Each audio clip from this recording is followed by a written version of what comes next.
It was almost real, the Pro Wrestling History Podcast, episode 116.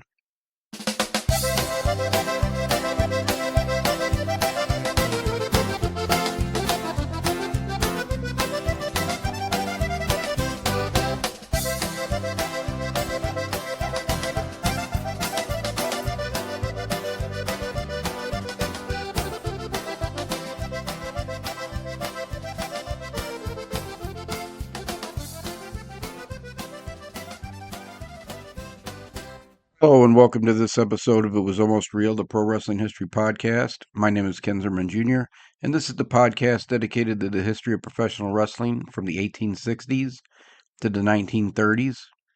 And in this episode, we'll be discussing the two-match series between Ernest Roeber and Yusuf Ismail in New York in 1898. But first, I realized the other day that I hadn't canceled my HBO Max subscription like I thought I had. And I watched the New Year's Smash Dynamite episode. Normally on Wednesday, Thursday, I'm teaching a Taekwondo class. So I never would be able to watch that show live. So I decided to go ahead and watch it live that night. And overall, the show was okay, but it did have one of the best matches I've seen maybe in all of 2025, and that was the John Moxley versus Josh Alexander match. It was a pretty interesting, compelling, hard-hitting match. It made me more interested in watching AEW. So the next day, as I'm recovering from being up late the night before, I decide, well, you know what? I'll watch another one of those shows and I'll talk about it on the podcast. And I saw maybe one of the worst matches I've seen in a while, and this was the Continental Classic match between John Moxley and Orange Cassidy. Now, obviously, Moxley just had a fantastic match with Josh Alexander. So I don't think the problem is Moxley and Moxley's wrestling ability. I think you just had a styles clash there because the timing looked just a little off to me, and they were just a little off for that whole match. And it's hard to take it seriously that Moxley's going to go 20 minutes with this guy who he should beat in about 4 minutes flat. I still think AEW is going to continue to be a mixed bag, just as WWE is. The UFC now is going to be on Paramount, and the first UFC former pay-per-view event, I guess they'll call them premium live events because you've got to have Paramount to see it now, is going to be on January 24th. And as we're recording this, it's January 3rd, 2026. And Paramount has already put some UFC matches up on Paramount. So to kind of generate interest in watching the first card on January 24th. It's been a while since I really watched too much UFC, at least a year, maybe two. As you can probably tell from my voice, that I've picked up a cold. I thought it was the flu at first, but I picked up a cold over the holiday weeks. I'm pushing through today the best that I can, so I hope you'll be patient, and I hope it doesn't really affect the quality of the podcast this week. So why don't we jump right into the main content, and then I have a recommendation, and maybe we'll get to a review. Maybe the review will come next week. So I finished the Streetcar Strike of 1900, and I started on the book on the pioneer wrestlers of the 19th century. And I've made some pretty good progress. I've only been working on it about 5 days, and I'm already almost at 8,000 words, which is really moving for me. I know for some authors that's not moving at all, but for me that's really moving. And I think it's kind of a relief just to be back to covering the good old-fashioned family fun of a couple guys trying to stretch each other, and the worst that's going to happen is we're going to pull a ligament or we're going to break a bone after the covering the streetcar strike, where your best bet to stay alive would be to run right into the crowd that the posse was shooting at. Because if you were in the crowd that the posse was shooting at, you probably weren't going to get hit. But if you were on the periphery or a block away tending to your garden, there was a good chance that they were going to hit you. And then the strikers, you were likely to be pegged with a brick, even if you were in the crowd of their supporters supporting them, since there's no class or training course on how to throw bricks and stones with any degree of accuracy. So, getting back to covering the gambling schemes and works and shoots and frivolity of the professional wrestling scene is actually a welcome relief after the intensity of that writing that book. I will say, a friend of mine gave me a great idea. Didn't know she was doing it at the time, but we were just talking about St. Louis history, and she had offered that, she didn't know that much about St. Louis history. We were just discussing it, but later on I thought, well, she's probably not the only person who's going to read that book that doesn't know a whole lot about St. Louis history. They might be interested in labor history. So to kind of take the intensity and the brutality down in that book, I will intersperse pearls of St. Louis history throughout it to just kind of bring things back to a more reasonable level of intensity in the book. And so I did that, and I think it actually has helped the book, instead of just being a catalog of violence, to be something that will educate people on St. Louis history besides that particular period of St. Louis history. So, pioneer wrestlers of the 19th century. I had wanted to do something for a while now where I could put together a couple of the shorter careers. A lot of the 19th century professional wrestlers, few of them were full-time wrestlers. Some were like Henry Moses Dufer, who owned a tailor shop.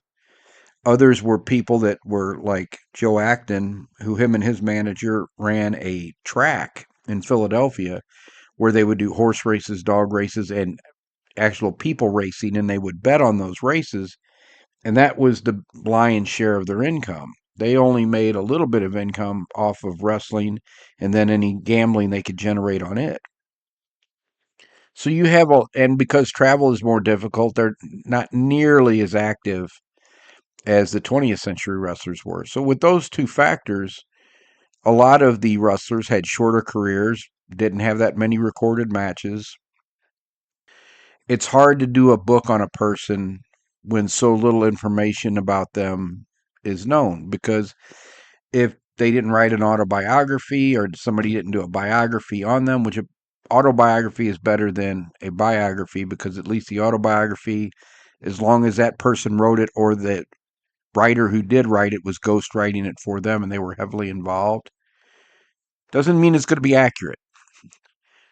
Wrestlers are notorious for two things: having bad memories, because let's face it, all these things kind of run together. Plus, now what we know about CTEs. I completely lost my train of thought, so I'm going to start back over.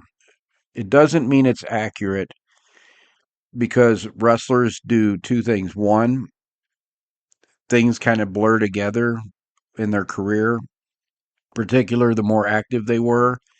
We also know a lot more about CTEs, and wrestlers are inveterate storytellers. So they don't let the facts get in the way of a good story. So you've always got to be careful about just taking something that somebody wrote without cross-checking it. And the absolute best way to cross-check professional wrestling in this era is the newspapers, the original mass media. And when you're talking about the 19th century and the early 20th century, most towns of any size had at least two papers and usually more. Small towns often had two newspapers, because if they had two political parties vying for control of the town, one party would have one newspaper, the other party would have the other newspaper. So newspapers are a rich source of information about professional wrestling, professional boxing, combat sports in general. Official records that you can find online, like birth certificates, death certificates. If it's a wrestler from another country, do we have the port that they came into? An entry record. Anytime you can get those records, that's like gold for a historian. But we do the best with what we can, and if we make mistakes, we try to correct them. Fortunately for the listener here, through the magic of editing, you're not going to hear any of this, but I'm stopping like every 30 seconds to cough. and pause this recording. So, again, I apologize for any quality issues with this week's show. Since there aren't that many records because they weren't that heavily, they didn't have a heavy wrestling schedule like they would have in the 20th century. There are less wrestlers that you could actually do a full scale book on their career from the 19th century. There are some. I've done one on Evan Strangler Lewis. I did one on William Muldoon. But by and large, it's difficult to do a full book. So my idea was I will put, 6, 8, 12 wrestlers in a book and cover their career that way instead of trying to do a full book project when, you'll have a 40-page book. And that was my idea for this book. And I've started this past week, and I've got a lot I've discovered about Henry Hill and Homer Lane. Still learning, uh, still finding more about James H. McLaughlin, who was the first professional wrestler in the United States to earn a full-time living from his wrestling. He was also involved in Harry Hill's working group of collar and elbow wrestlers, at least for a time.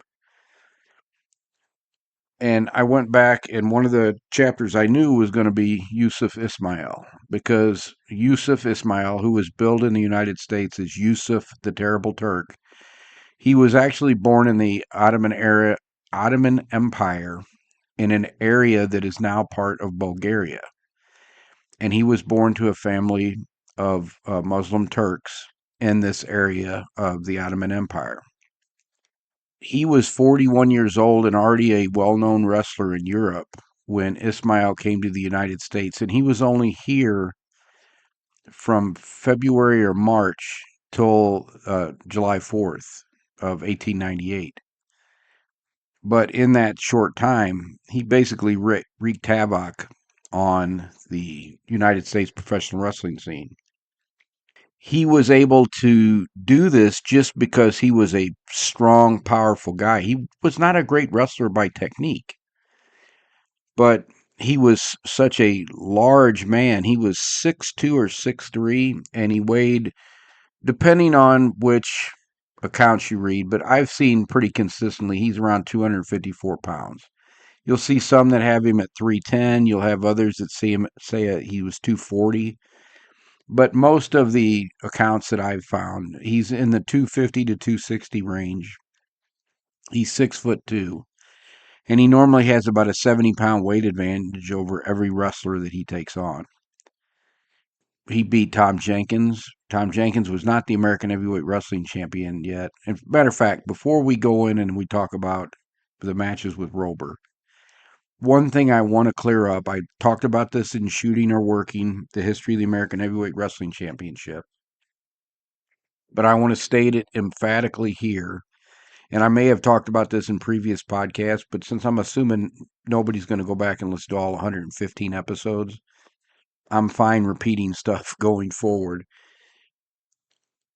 Yusuf Ismail, the Terrible Turk, was one of the most dominant wrestlers who ever set foot on American soil.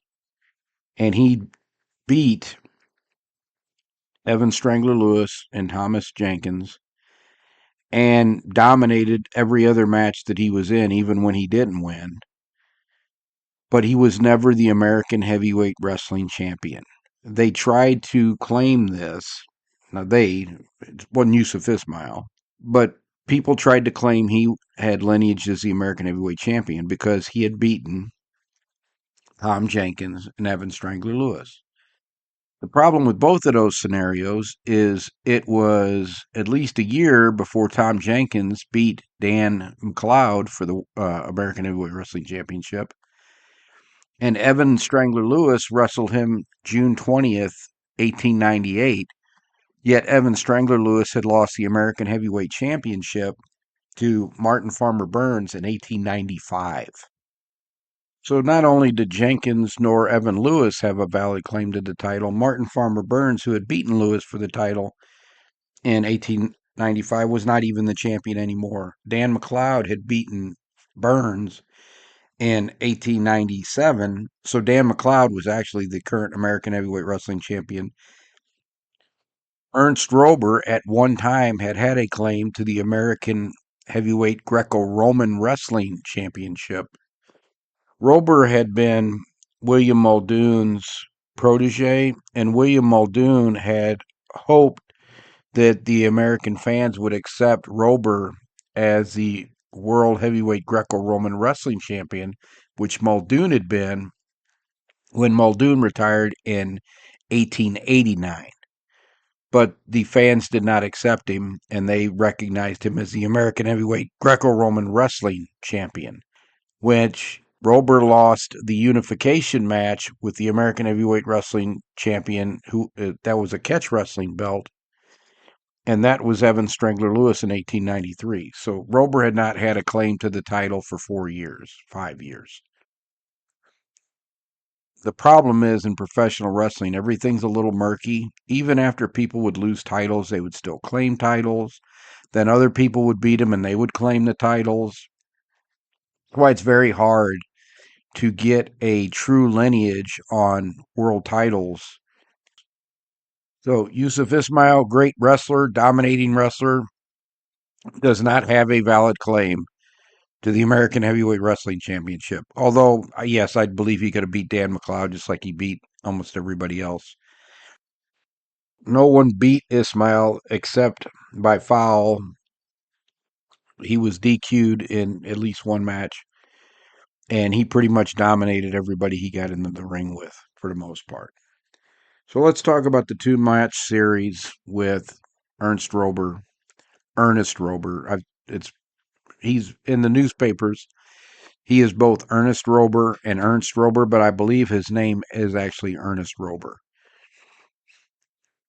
Ernest Roeber, as we talked about, protege for William Muldoon, well thought of Greco-Roman wrestler, agreed to wrestle a best 2 out of 3 falls match with Yusuf Ismail on Saturday, March 25th, 1898, at Madison Square Garden in New York. And this was a big deal because it drew 15,000 fans to Madison Square Garden at a time when you couldn't get that many fans to come to any professional wrestling event. This initial match drew 15,000 fans to the Madison Square Garden to see 2 minutes of action in the main event. So they had a preliminary that went to a draw. Remember, we're in the era where a 2 to 3 match card, 3 matches was a lot. Most cards were either the main event or an opener, or maybe a couple local boxers fighting before the main event. But it wasn't what we would think of today as a card or a package show. The main event starts, and it's a mat on top of a stage. They built a stage in the middle of Madison Square Garden, put a mat up on top of it, and the referee and the two wrestlers are up there. The managers are standing on the floor. The match starts, the referee starts the match, and Roeber is on the edge of the mat the whole time. He would come towards the center of the mat. When Ismail would start to move towards him, he would move to the edge of the mat. And the reason he was doing that is because if Ismail tried to bull rush him and they went off the mat, it was no fall. The fall could only be scored by the agreement that they had made prior to the match if both men were on the mat area. So Roeber, playing the rules, continues to skirt on the outside of this mat. Ismail doesn't really understand English. He's got an interpreter, but he sees Roeber skirting around the edge of the mat, and he knows by the agreement that the interpreter explained to him that the reason he is doing this is because Roeber is trying to stay close to the edge of the mat. So if Ismail gets his hands on him and any part of their body is off the mat, then Roeber's not pinned. Ismail makes a rush towards him, trying to grab him, and Roeber kind of scoots off the mat again. Ismail stands in the middle of the mat, points at Roeber, and starts remonstrating with the referee, but understand, he speaks Turkish. The referee doesn't understand him. He doesn't understand the referee. They start wrestling again, and Roeber does it again. 2 minutes has not even elapsed yet. Ismail looks at the referee, looks back at Roeber, and charges and just knocks him right off of the stage down onto the floor. The area, the original news reports I had read said it was an 8-foot drop, but now that I've read the New York Times version, I'm going to go with their version if it was a 5-foot drop. But Roeber lands on his front, up by his right shoulder, and his head comes in contact with the floor, and he's knocked unconscious.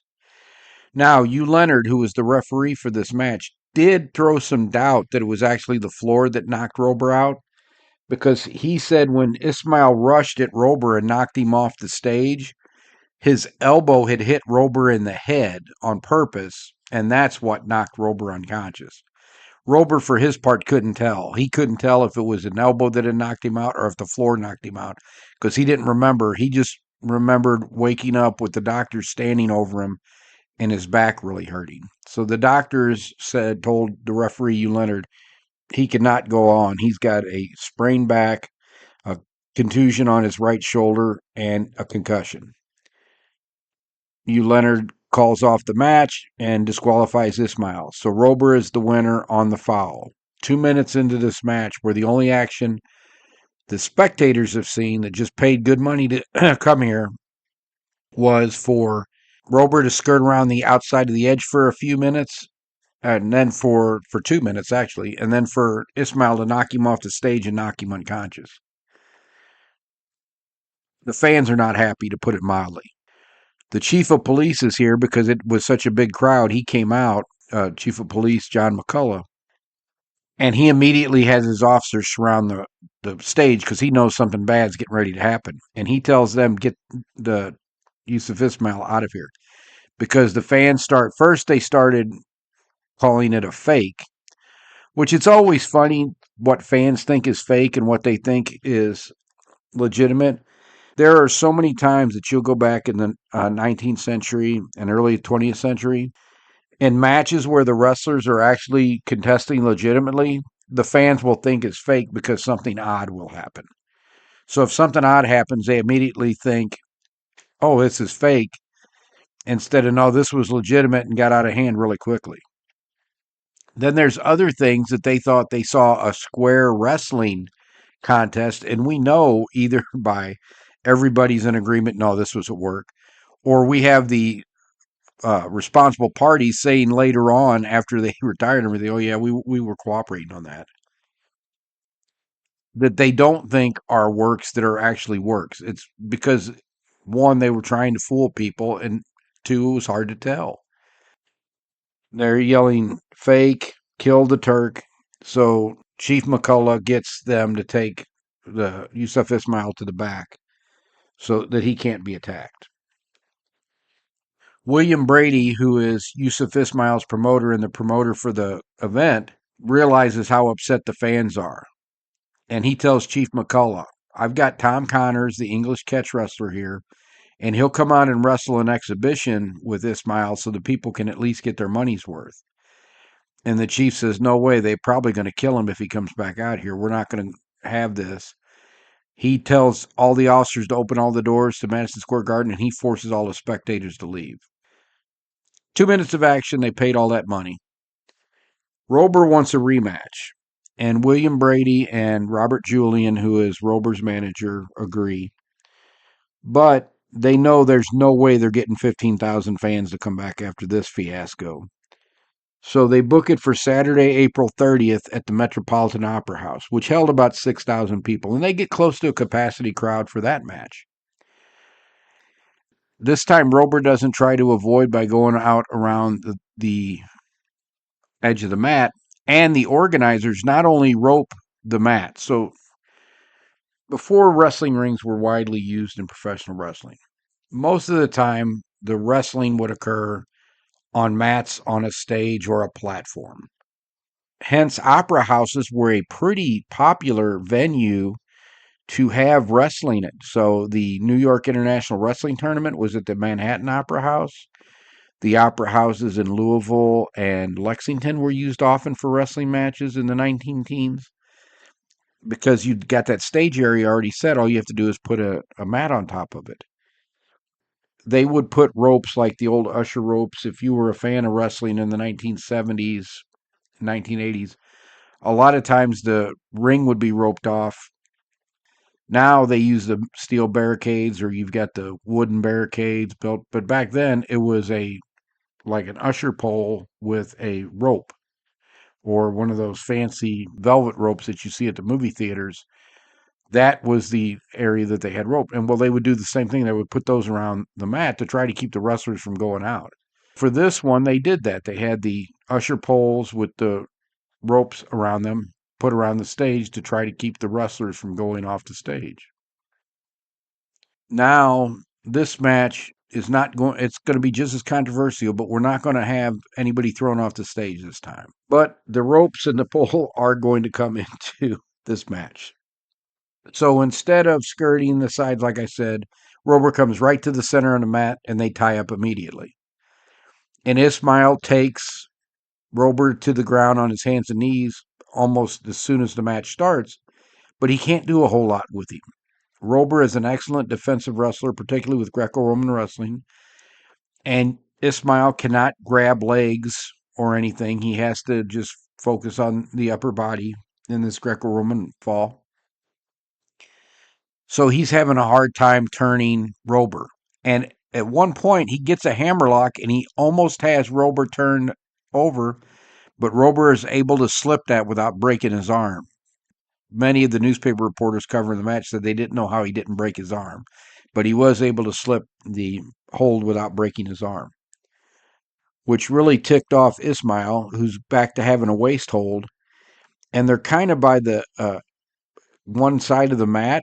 So Ismail, with this waist hold, swings Roeber and tries to bang his head off one of the usher poles that's holding the ropes.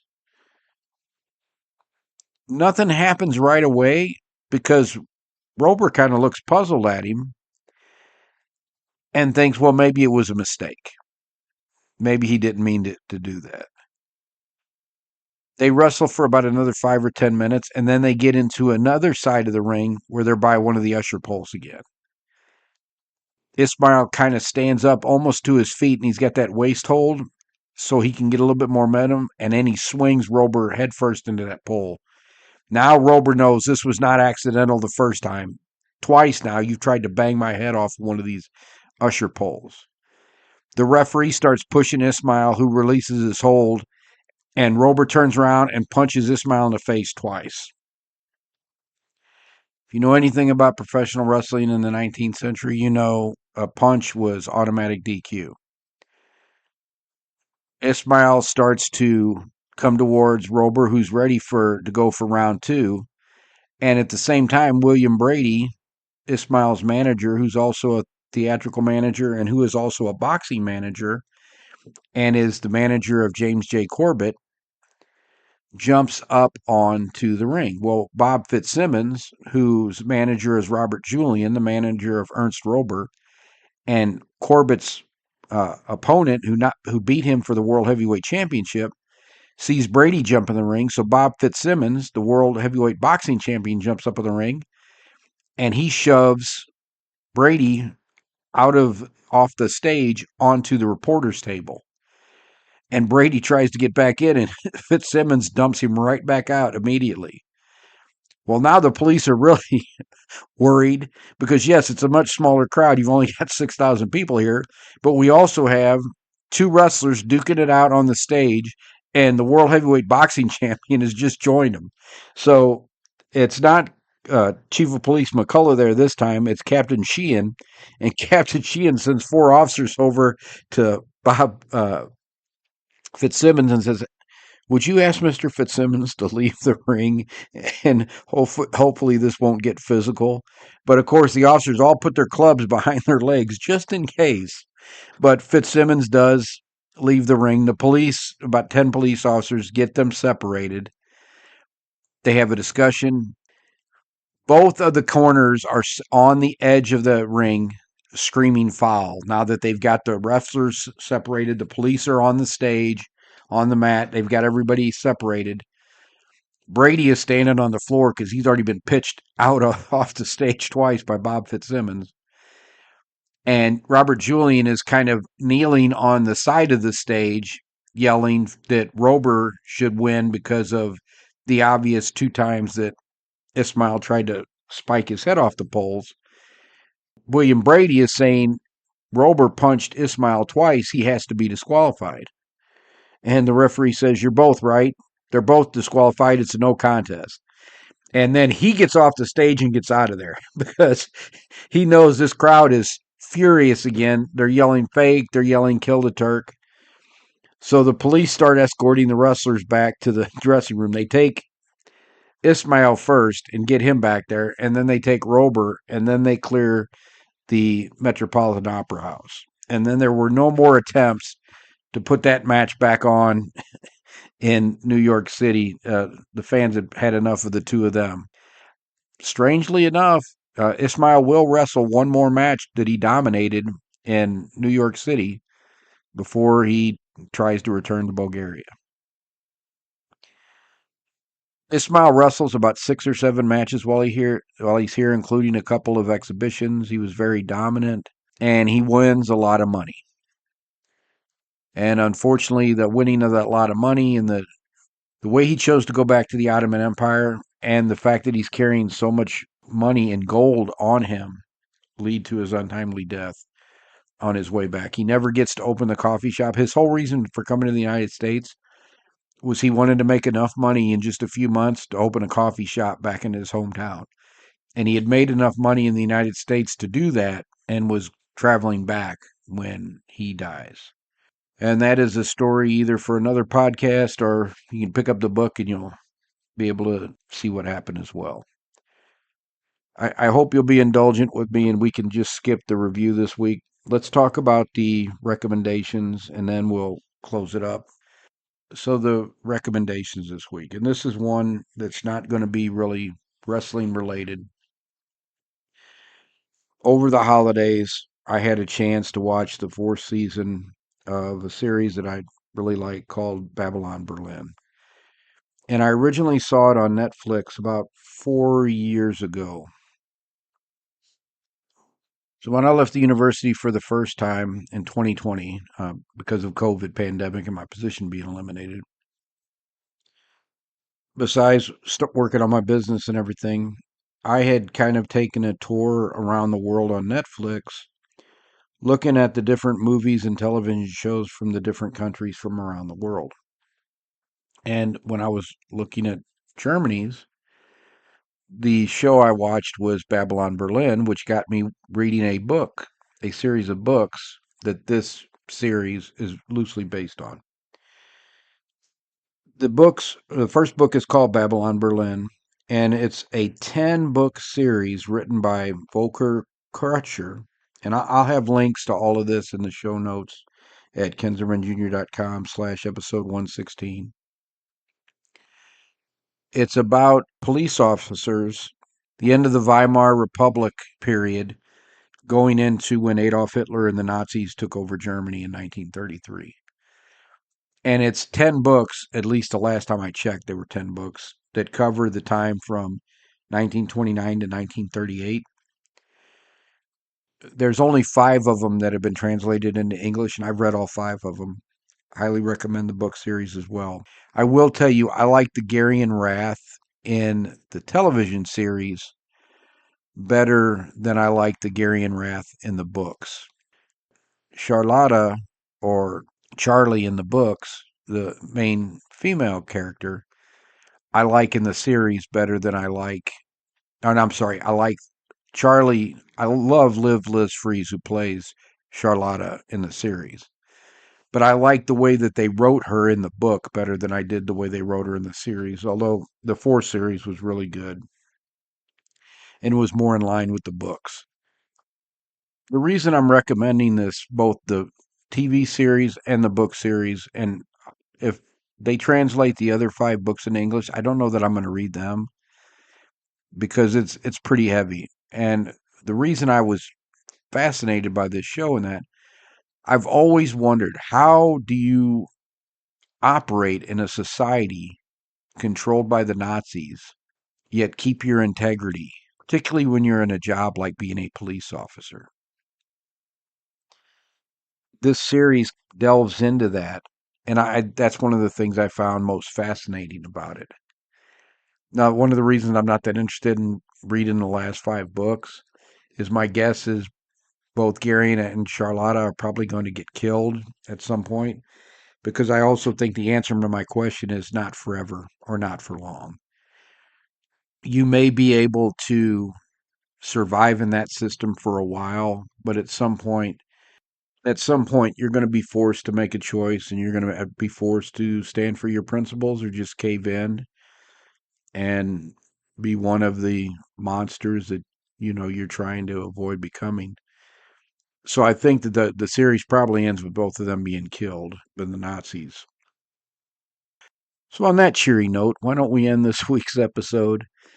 Next week, I'm going to jump back into the 20th century. I'm sure I don't want to just camp out in the 19th century and stay there. We'll have a review for sure, and I will probably have a much more in-depth update next week. And I thank you for your patience. This has actually helped make me feel a little bit better. Until next week, everybody, take care. Bye bye.